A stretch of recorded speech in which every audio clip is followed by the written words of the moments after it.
Hey everyone! In today's video, I'll show you how to create AI stickers on Messenger. With Messenger's latest update, you can now use AI to generate personalized stickers, and it's super simple. First, open your Messenger app and go to any chat you'd like. For this example, I'll open one of my chats. Next, tap on the text field to bring up your keyboard and then look for the icon that resembles an emoji. Tap on it and you'll see a section for stickers. From there, select the Generate option. Now you can type in any idea or prompt for the AI to create a sticker. For instance, you could type something like cat with sunglasses or robot on a skateboard. The AI will quickly generate stickers based on your prompt. Scroll through the options and tap on the one you like to send it directly in the chat.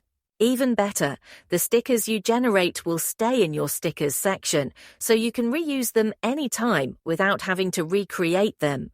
If this video helped you, make sure to hit the like button and subscribe for more tips and tricks. Thanks for watching, and I'll see you in the next one.